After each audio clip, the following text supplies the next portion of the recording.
The Duke of Macedonia heard of Trnt's victory, and how none of the enemy were left except those who were badly wounded and could not flee. So he and his men went out and sacked the camp, and they found large amounts of gold and silver, clothing, weapons, and many jewels. When they had taken everything, they put their booty in the town. The Duke left the soldiers to guard it, and he gave orders that if Trnt or any of his men came, they should not be allowed inside. When they had put away everything they had sold him, the Duke took the route to the plain, and he and his men were astonished at the dead bodies they saw. The guards at the camp told the captain that armed men were approaching quickly. Trnt had all his soldiers mount their horses, and he prepared for battle, thinking that the enemy had regrouped in the villages that belonged to them. They went out to meet them, and when they were near, they recognized each other. Trnt took the helmet off his head and gave it to a page, and all the other captains did the same. When they were close to the Duke, Trnt dismounted and walked up to him, paying him great honor. The Duke did not move at all, except to put his hand on his head without saying a word. This made all the others very angry, and none of them would dismount for him. Trnt remounted his horse, and tried many times to talk to him, but the Duke scarcely uttered a word. But all the other knights and gentlemen paid great honor to the dukes and to Trnt. Then they rode together until they were near the tents. Trnt said to the Duke, "Sir, if your lordship would like to stay in that meadow where there are very beautiful trees, you would be near the river, and I'll have the men who are there move to another place." The Duke answered, "I don't want to be near you. I prefer to go to a place farther away." "You can do that," said Trnt, "but I said what I did out of kindness, thinking that you deserved it." The Duke would not listen to him, and turned his horse without a word. He set up his tents a mile upriver. After he dismounted, Trnt sent 3 of his knights to the Duke, and when they were there they said to him, "Sir, our captain has sent us to your lordship to ask if you would like to eat with him. He knows that your lordship will have better food here, but you can have his more quickly, because all that you have to do is wash your hands and sit down to eat." "Oh, what a bother for nothing," said the Duke. "Tell him that I don't want to." And he turned his back to them very haughtily. When the emissaries had mounted their horses to go, the Duke told them, "Tell Trnt that if he wants to come and eat with me, I would prefer that to eating with him." "Sir," said Deiphobus, "if there is no fire lit in your entire camp, what could you offer him? You couldn't give him anything but food for the chickens and to drink for oxen."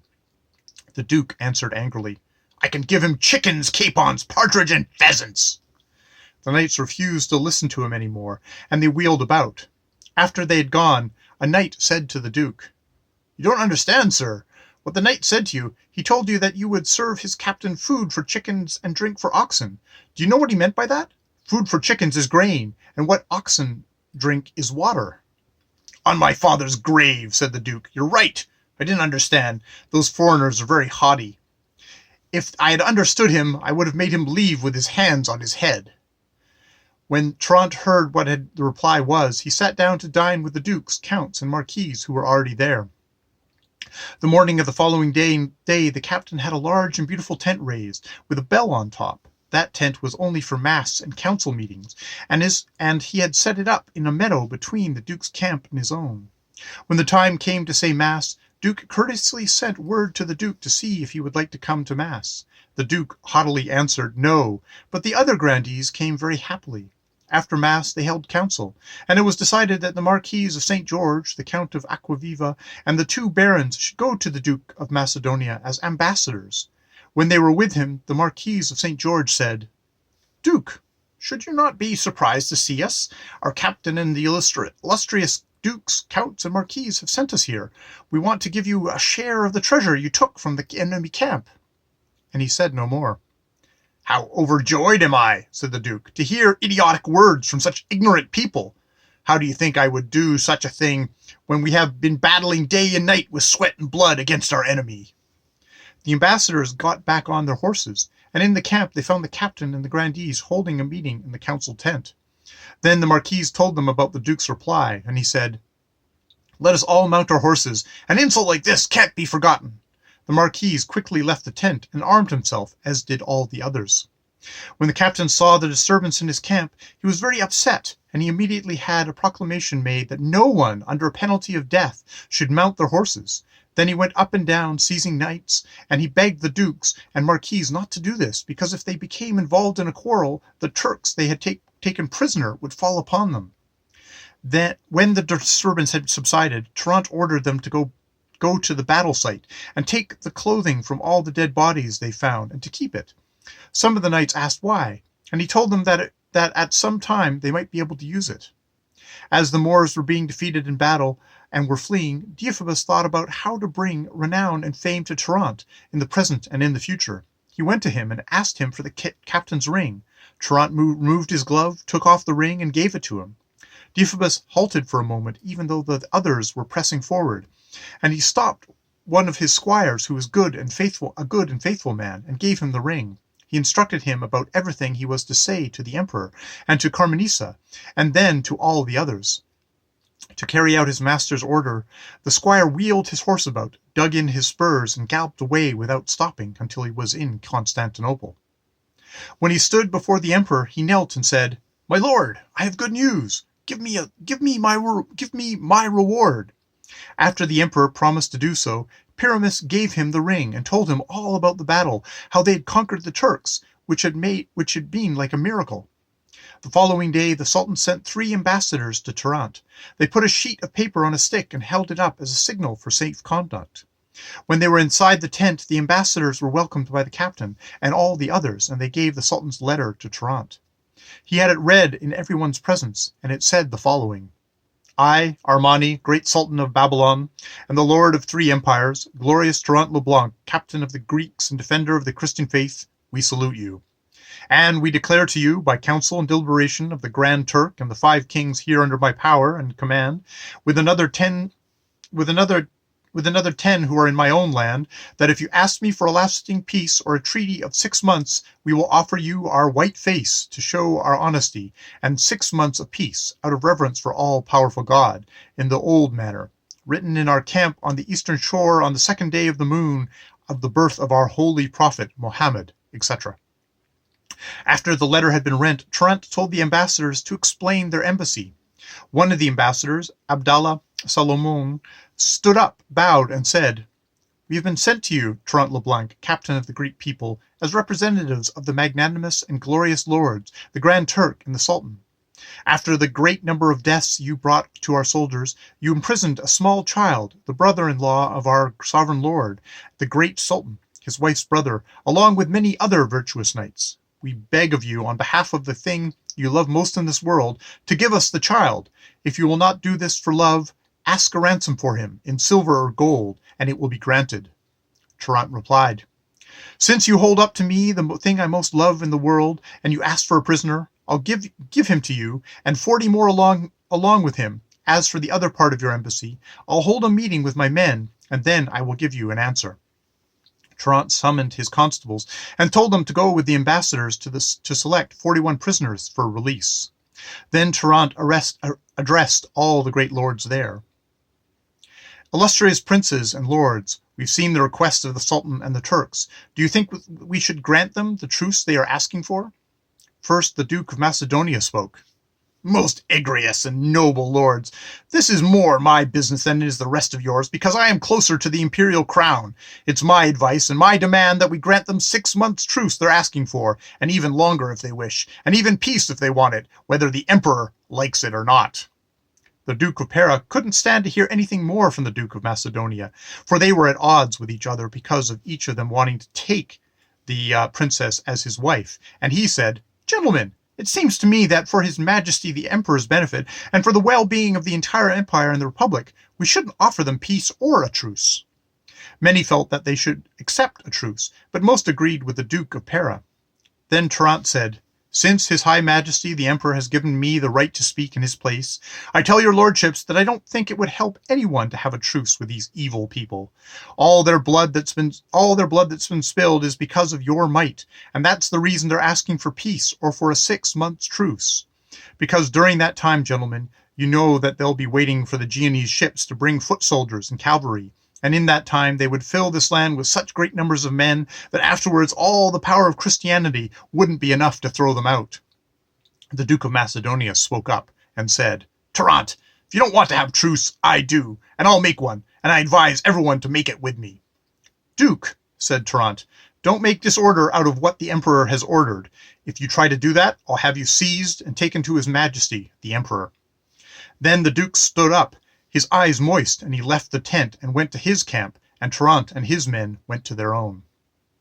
Next to a spring of very fresh water that ran beside their camp, Trnt set up a canopy with many tables placed around the crystalline spring. Trnt had the ambassadors served at one table, and the prisoners that had been released to them at a lower table on the left, all the dukes and lords low on the right, and they were served splendidly with chickens and capons, pheasants, rice, and couscous, and many others dishes, and very fine wines. The ambassadors were very pleased, seeing how Trnt had the dukes and himself served with such ceremony. Then they all went to the council tent, and Trnt gave them the following reply: "You tell the Moorish Sultan and the Grand Turk that I will in no way give them peace now unless they face Mecca and swear in the presence of all the good knights in this 6 months that they and their men will leave the empire and will return the lands of the empire that they have occupied." Then Ambassador Abdallah Solomon stood up and said, "Since you don't want to give us peace, wait for the 15th day of the moon, for on that day such a multitude of Moorish soldiers will come here that the earth will not be able to hold them up." After they had departed, Trnt ordered Deiphobus to go to Constantinople that night with many soldiers on foot and on horseback, and all the prisoners. When Deiphobus reached the city, the emperor and all the others acknowledged Trnt as the victor, and all the knights were praised, and the victory was celebrated with great joy. Deiphobus delivered 4,300 prisoners to the emperor on Trnt's behalf, so that the Greeks would see his virtue and great generosity. The emperor had them taken and carefully guarded. The following day the emperor took 15 ducats for each prisoner from his treasury and delivered them to Deiphobus to give to Trnt. When the princess knew that Deiphobus was free from his duties, she sent word to him to come to her chambers. There was nothing more Deiphobus wanted more than to be able to talk to her and to Stephanie, with whom he was very much in love. When the princess saw him, she quickly said to him, "My good brother, what news do you bring me from that virtuous knight who holds my heart captive? When will the time come that I can see him and have him near me without being afraid? You know that I want to see him more than anything in the world." Deiphobus answered, "Your Excellency's loving words would have turned that famous knight's sadness to joy if he had heard them, and would lift his spirit to the highest heaven." The princess was very pleased by what Deiphobus said about the Trnt. Then Stephanie said, "You've spoken, and now it's my turn. Please listen to what I have to say. Tell me, my lady, but who but Trnt is worthy of wearing the crown of the emperor? Who else but Trnt deserves to be your husband? Why didn't God make me the emperor's daughter? Why didn't he make you Stephanie and me Carmenisa?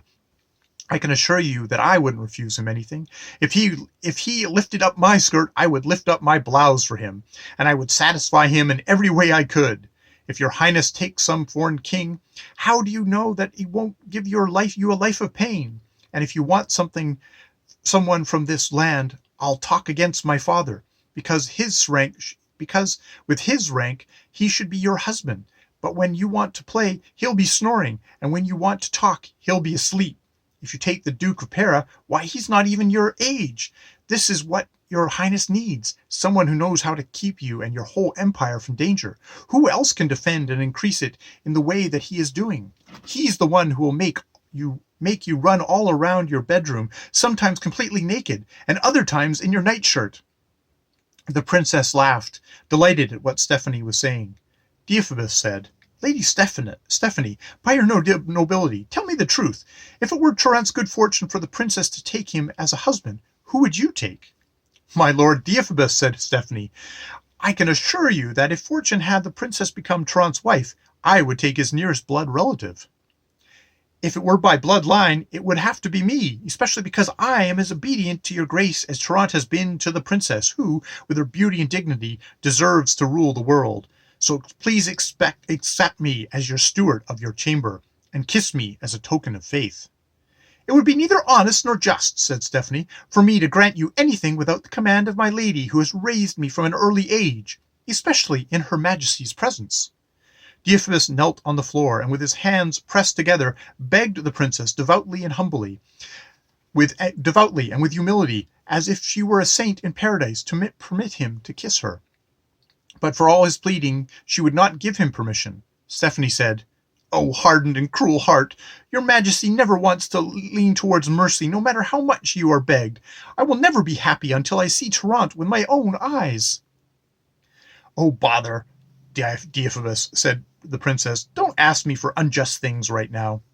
While they were saying these pleasant words, the emperor sent for Deiphobus to have him go quickly back to the camp. The guards then came from their watch at sea and told the emperor that 5 large ships were coming from the east. The emperor, afraid that they were Genoese, stopped Deiphobus from going that day and had many men board their own ships and galleys in port. When the other ships approached, the emperor learned that they had been sent by the Grand Master of Rhodes with soldiers on board. The good prior leapt down to the land along with many knights of the White Cross. Deiphobus was at the port near the sea waiting for them. When they met each other, they recognized each other, and Deiphobus paid them great honor. Together they went to the great palace of the emperor and found him seated on his throne. Bowing, the prior of St. John said, "Your Excellency, knowing that the greatest of all knights, Trnt LeBlanc, is in the service of your majesty as Captain General of all the empire, the Grand Master of Rhodes has sent 2,000 paid soldiers on foot and on horseback to serve your highness for the space of 15 months. The emperor was very happy at their arrival. After they had rested for 4 days, they left with Deiphobus for the camp. When they were 5 leagues away, they learned that Trnt had gone forward to take a well-defended plaza, and they heard the loud pounding of bombards. When Trnt saw a part of the wall broken, he dismounted and gave battle on foot, and he went so near the wall that a large rock was thrown at his head, and he was felled. His men struggled to pull him out of the moat, and at this moment Deiphobus and the prior came into the villa. The Turks inside were terrified when they saw so many men coming, and they lost all hope. After Richard had taken Trnt to safety, he again attacked the villa mightily, and they broke through by sheer force. The Turks, far from any hope of victory, fell into a rage and prepared to die fighting. But as the Christians took the villa, they killed every Turk they saw without mercy, and so they were all given the terrible knife. The prior of St. John arrived in time for the attack on the villa, and his men shared in the booty, and this indicated to them that they would be victorious. They went to the cot where Trnt was lying and explained to him everything the master had commanded them. Trnt thanked them and the Grand Master for the noble help they were bringing, but he said these words very wearily. He could barely speak because of the great pain he felt in his head. The doctors came, and they took sheep's heads and cooked them in wine and applied this to Trnt's head with claws, and the following morning he was well. For a few days the men in the field rested. When the moon was in its 15th day, the Turks came just as the ambassador had said they would. They came up next to a bridge, with their encampment remaining on one side and Trnt's camp on the other side, the bridge being broken in the middle. When all the men were together, they numbered 270 battalions. When they were all ready, they had the bombards set in place. The following day, their firing was so loud and came so often that Trnt found it necessary to shift his encampment to the top of the hill, very close to the river, where there were springs of pure water and large expanses of meadowland. At times, all the bombards fired together, and although it was a very clear day, the sky grew dark, for they had more than 600 bombards, both small and large, despite the fact that they had lost so many when they were defeated. When Trnt's men saw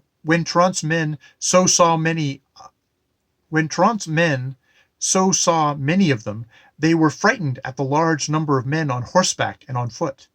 There were many who wished they were on 100 leagues from there.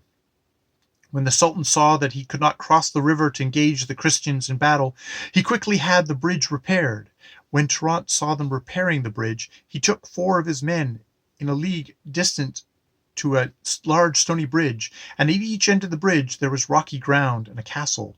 When the Sultan had conquered all that land, he saw that bridge, but Lord Malvelli, the gentleman who was lord of the 2 castles, would never make a pact with him, no matter how much he promised, for he never wanted to deny or be ungrateful to God or his natural lord, the emperor.